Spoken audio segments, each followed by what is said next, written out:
É bom estar aqui com você no Devocional 2024, compartilhando os nossos ensinamentos, compartilhando aquilo que recebemos de Deus neste devocional. Eu tenho certeza que você também tem tido experiências marcantes. Hoje eu quero falar sobre o livro de Isaías 10, 11 e 12. E o que me chamou a atenção foram 3 pontos. Você se coloca no lugar das pessoas? Os atributos do Espírito Santo em nós. E a ira de Deus mostra que Ele se importa. Venha comigo então a partir de agora. Capítulo 10, versículo 1 e 2 diz assim: Ai dos que decretam leis injustas, dos que escrevem leis de opressão, para negarem justiça aos pobres, para arrebatarem o direito aos aflitos do meu povo, a fim de despojarem as viúvas e roubarem os órfãos. Veja que triste. O comportamento aqui totalmente depravado com respeito à forma como se trata o próximo, como se tratam as pessoas. Todas as determinações, ordenanças, orientações que damos a alguém, sempre devemos nos colocar no lugar desta pessoa. Como nós agiríamos diante da lei que nós criamos, diante da ordem, determinação e orientação que estamos dando? Se a resposta for, será muito pesado cumprir esta determinação, esta orientação, esta lei. Então, não siga com esta orientação. É simples assim. Sempre se coloque no lugar dos outros. No versículo 21 do capítulo 10, diz assim: Os restantes se converterão ao Deus forte. Sim, os restantes de Jacó. Este restante se estende a nós que nos convertemos ao Senhor Deus. Esse Deus forte que nos sustenta e está conosco em todas as circunstâncias. Em Jesus se fez o acesso a Deus. O véu se rasgou e temos o privilégio de viver em comunhão com o Pai. Lá no capítulo 11, no versículo 1, ele entra num assunto profético, falando sobre o nosso Senhor Jesus. Do tronco de Jessé sairá um rebento, e das suas raízes um renovo. Mesmo sendo um tronco de uma árvore genealógica derrubada, Deus prometeu que suscitaria descendentes que governariam. Essa é a confirmação que, mesmo que você esteja caído, Deus pode fazer sua vida se levantar e, se tão somente decidir cumprir as condições de sua promessa. Ou seja, pode ser um tronco, mas ele é poderoso para fazer deste tronco nascer rebentos e, assim, uma obra extraordinária de Deus sendo realizada.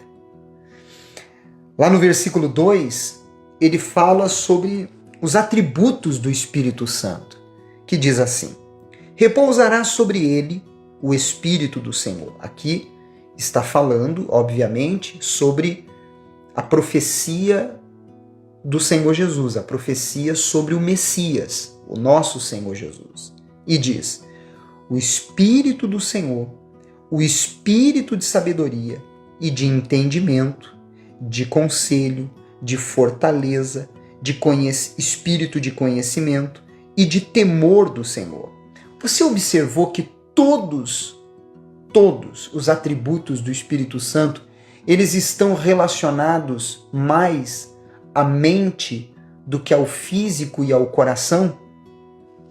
É só você observar quando ele fala sabedoria, mente, entendimento, mente, conselho, mente, fortaleza. Uma pessoa que tem a mente fraca, ela é completamente frustrada e fracassada.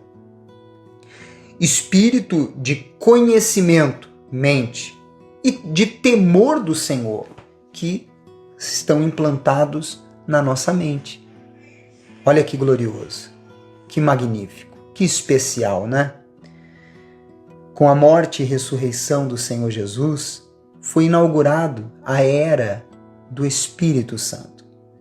Hoje temos a maravilhosa oportunidade de ter o seu Espírito em nós. E com ele, todos estes atributos à nossa disposição. Basta você render-se ao Senhor Jesus e ele dará a você o Espírito Santo. Lá no versículo 6 ao 9, a palavra de Deus diz assim: o lobo habitará com o cordeiro, e o leopardo se deitará junto ao cabrito. O bezerro, o leão novo e o animal cevado andarão juntos, e um pequenino os guiará. A vaca e a ursa pastarão juntas, e as suas crias juntas se deitarão. O leão comerá palha como o boi. A criança de peito brincará sobre a toca da áspide, e o já desmamado meterá a mão na cova do basilisco. Não se fará mal nem dano algum em todo o meu santo monte, porque a terra se encherá do conhecimento do Senhor, como as águas cobrem o mar. Esse cenário se refere ao milênio, o reino terrestre que será instaurado por Cristo após a grande tribulação. Você pode confirmar isso que estou falando no livro de Apocalipse, capítulo 20, no versículo 1 ao 6. Essa harmonia, quando eu li esta passagem, sabe o que me veio à mente? O Jardim do Éden.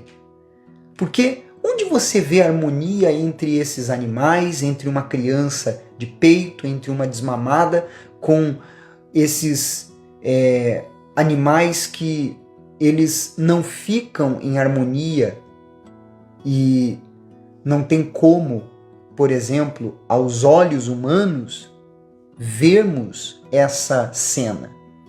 Mas era assim no Jardim do Éden. Tudo era harmonioso. Agora, pense comigo. Imagine como será o reino dos céus, onde habitaremos eternamente.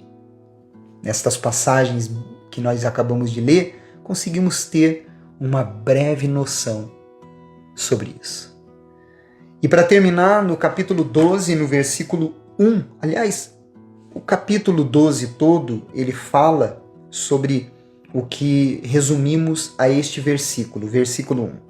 Orarás naquele dia, graças te dou, ó Senhor, porque ainda que tiraste contra mim, e a tua ira se retirou, e tu me consolas. Veja, ele louvou a Deus pela ira de Deus. Não seria algo incoerente? Não. Sabe por quê? Porque Deus não se põe distante e inativo. Importa-se intensamente com o relacionamento que tem conosco. Se estivesse indiferente quanto ao nosso pecado, por exemplo, estaria mostrando apatia em não se importar conosco. Um pai, quando ele repreende o seu filho, que está no erro, e ele fica até irado, Mas essa ira, essa repreensão, ele na verdade está demonstrando o seu cuidado e não o descaso. Se esse vídeo de hoje ajudou você, então coloque no seu story para alcançar pessoas que precisam ouvir esta mensagem pura e simples. Deixe o seu comentário, deixe o seu like e coloque nas suas listas de transmissão e poste nas suas redes sociais. Você é especial para Deus. Amanhã continuaremos com o livro de Isaías, no Devocional 2024. Eu aguardo você.